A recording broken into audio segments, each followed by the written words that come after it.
अजय सिंह बिष्ट से योगी आदित्यनाथ बनने का सफर जितना दिलचस्प है, उतनी ही दिलचस्प कहानी महंत से मुख्यमंत्री बनने की। पिछले 8 सालों से यूपी में योगी नाम का उगता सूरज अब तक चमक रहा है और उनकी इसी चमक ने अब समूची दुनिया को रोशन करना शुरू कर दिया है। पीएम मोदी की तुलना में योगी जी का काम करने का स्टाइल बिल्कुल अलग है। पीएम मोदी ने गुजरात मॉडल से आत्मनिर्भर भारत तक का सफर तय किया और इसी कड़ी में विकसित राष्ट्र का ख्वाब भी दिखा चुके हैं, जबकि यूपी को माफिया मुक्त बनाने का क्रेडिट योगी जी को ही दिया जाता है। इनकी ईमानदार और भगवाधारी छवि के पीछे कड़क सुशासन अन्य प्रदेशों को भी लुभाता है, और जो कि योगी खुद नाथ परंपरा से आते हैं, और जिस कारण उम्मीद लगाई जा सकती है कि कांग्रेसियों द्वारा बनाए गए वर्शिप एक्ट का अंतिम संस्कार इन्हीं के हाथों होना है। हालांकि इन उम्मीदों के बीच विश्व पटल पर भगवाधारी की सत्ता कैसी होगी, इसको लेकर जाने माने ज्योतिषाचार्य एच.एस. रावत जी की नंबर 1 भविष्यवाणी कहती क्या है, सुनिए जरूर। मुझे तो 100 बात की एक ही बात निकल के सामने आती है कि शनि का गोचर हो, शनि का नक्षत्र परिवर्तन हो, या फिर शनि का पाया। शनि जब जब मूव करेंगे हमारी जिंदगी में भी एक बड़ी मूवमेंट हमें खुद महसूस होगी। बहुत जबरदस्त आती है, बड़ी जबरदस्त आती है, और लोग तरह तरह करना शुरू कर देते हैं। बहुत बुरा हाल करता है शनि। कितना भी अच्छी स्थिति में शनि गोचर में कुंडली में हो या उस समय पर भी हो तो ये तकलीफ देगा, क्योंकि शनि एक गोचर में 5 राशियों को प्रभावित करता है। बिल्कुल। और एक इसकी दृष्टि रहती है 6, यानी आधी राशियों को शनि अपने लपेटे में लेता है। इसका मतलब 50% दुनिया शनि से त्रस्त रहती है। 50%, यानी 8 अरब आदमी है तो 4 अरब आदमी शनि से पीड़ित रहेंगे। शनि को राजनीति का भी सबसे बड़ा कारक माना गया है। नहीं, शनि राजनीति का सबसे बड़ा कारक नहीं होता। राजनीति के लिए सूर्य सबसे बड़ा कारक होता है जी, क्योंकि सूर्य फेम देता है और वो शासक है। क्या है? शासक, राजक है। तो राजनीति में राजे वैल्यू होता है ना, यानी आप एमएलए, एमपी, मिनिस्टर, मुख्यमंत्री, गवर्नर, प्रधानमंत्री, राष्ट्रपति बनते हैं तो वो सूर्य की वजह से बनते हैं, क्योंकि शासन करना है उसने। नीतिकार उसके साथ में देवगुरु बृहस्पति होता है जी। अगर जिस राशि पे नीति नहीं होंगी तो खत्म हो जाएगा। इसका मतलब सूर्य, और साथ में जो राजनीति में बेईमानी वाली नीतियां होती हैं उनमें शनि की इन्वॉल्वमेंट होती है जी।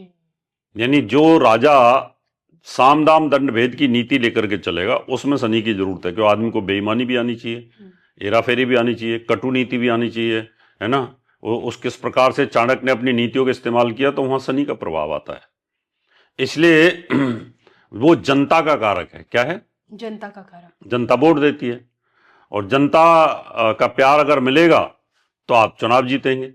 या जनता का उस समय प्यार मिलता था राजशाही के टाइम पर तो लोग राज कर पाते थे।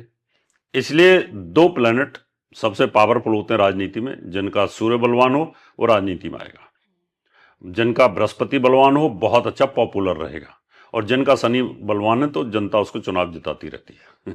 बिल्कुल। तो इस बीच कहा तो यही जा रहा है कि अब होली से ठीक बाद शनि का ये सबसे बड़ा गोचर, लेकिन इस गोचर का प्रभाव देश दुनिया पर भी पड़ेगा। बिल्कुल।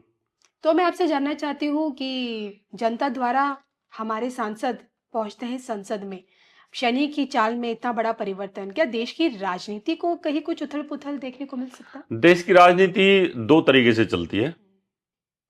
एक राजनीति चलती है कि हमारे देश की कुंडली के ऊपर जी, और एक राजनीति चलती है मेन देश के प्रधानमंत्री के ऊपर।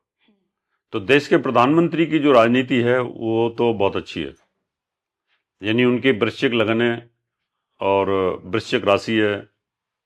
वृश्चिक राशि से शनि की ढैया हट रही है, अभी हट जाएगी, तो उनके लिए तो अच्छा हो गया।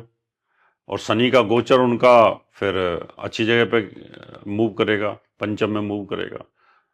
अब देश के प्रधानमंत्री के ऊपर अगर अच्छे ग्रहों का मूवमेंट है तो उसकी सूझबूझ बहुत अच्छी होती है, और जिसकी सूझबूझ और डेयरिंग बहुत अच्छी हो तो देश भी फिर अच्छे से चलता है। यानी अगर ड्राइवर अच्छा हो तो गाड़ी अच्छी चलेगी। इसलिए मैं मानता हूं देश का जो संचालक होता है, देश का जो प्रधानमंत्री होता है, उसके ग्रहों के ऊपर बहुत डिपेंड करता है। बहुत सारे लोग बोलते हैं कि हिंदुस्तान की जो कुंडली है वृष लगन की है, वृष लगन तो बड़ी शरीफ होती है। मैं नहीं मानता। मैं इस बात को मानता हूं कि देश का प्रधानमंत्री जो देश को रूल कर रहा है उसके ग्रह कैसे हैं, है ना। तो हम ये माने कि जो देश के प्रधानमंत्री पद पर है उसके ग्रह तय करते हैं देश की दिशा और दशा को। उसी के करते हैं। अभी देखो, हम्म।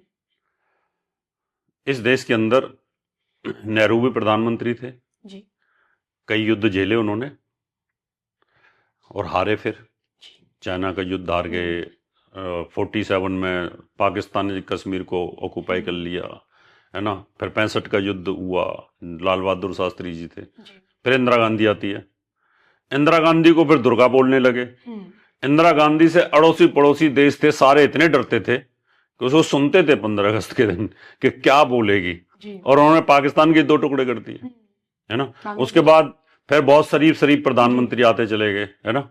तो देश बड़ा शरीफ सा हो गया। फिर मोदी जी आ गए। अब किसी की हिम्मत है कोई बोल जाए? इसका मतलब देश को जो रूल करने वाला होता है उसके ऊपर डिपेंड करता है कि वो व्यक्ति कैसे इस देश को चला रहा है। मोदी के बाद अगर योगी जी आ जाएंगे तब आप देश की क्या तस्वीर देखेंगे? देखिए, दोनों में बड़ा फर्क है। योगी जी बहुत बड़े एडमिनिस्ट्रेटर हैं वो। और मोदी जी बहुत बड़े पॉलिटिशियन हैं। क्या है? पॉलिटिशियन और एडमिनिस्ट्रेटर में फर्क होता है। मैं फर्क जानना चाहती हूँ आपसे। फर्क वही मैं कह रहा हूं कि अगर वो आ गए तो उनको, जो मोदी जी ने एक छवि इंटरनेशनल बनाई है अपनी, वो छवि नहीं बना पाएंगे। उनके पूरे वर्ल्ड में विरोधी हो जाएंगे, लेकिन देश में उनकी लहर चलेगी। क्या चलेगी? लहर। देश योगी को पूजेगा कि वाह वाह, बहुत बढ़िया राजा है, बहुत बढ़िया प्रधानमंत्री है, मजा आ गया, है ना। लेकिन विदेशी जो लोग हैं, जो बाहर की जो शक्तियां हैं, वो कटेंगी। उनको लगेगा कि इतना स्ट्रांग कोई व्यक्ति होना नहीं चाहिए, ये तो बिल्कुल भी सुनता नहीं है, लचीलापन होना चाहिए। तो मोदी जी में दोनों चीजें हैं जी। और योगी जी के अंदर एडमिनिस्ट्रेशन ज्यादा है। वो क्या कहते हैं, गलत को रोको, तुरंत रोको, इमीडिएट रोको। वो लटकाते नहीं है किसी चीज को। तो उसका दुष्प्रभाव क्या जाएगा कि थोड़ा सा, अब मोदी जी तो पॉलिश तरीके से सबको मैनेज करते हैं, योगी जी नहीं कर पाएंगे, वो झुकते नहीं है जी। यानी उनके अंदर जो डिक्टेटरशिप है थोड़ी सी, वो होती है, राजनीति में होनी भी चाहिए। किसी चीज को जब ज्यादा अफरा तफरी होती है तो वहां होना बहुत जरूरी है उनका। दोनों में इतना ही फर्क है। स्टार उनका मुझे नहीं पता, मोदी जी के स्टारों का तो मुझे पता बहुत अच्छे हैं, योगी जी के स्टारों का मुझे आइडिया नहीं है। लेकिन फिर भी जैसा सुनते हैं उनका 75 का बॉर्न है शायद, तो 75 में भी ग्रह बहुत अच्छे थे। उस समय बृहस्पति 84 का था, तो अच्छा था। तो उम्मीद तो है कि दोनों का फ्यूचर बहुत ब्राइट रहे।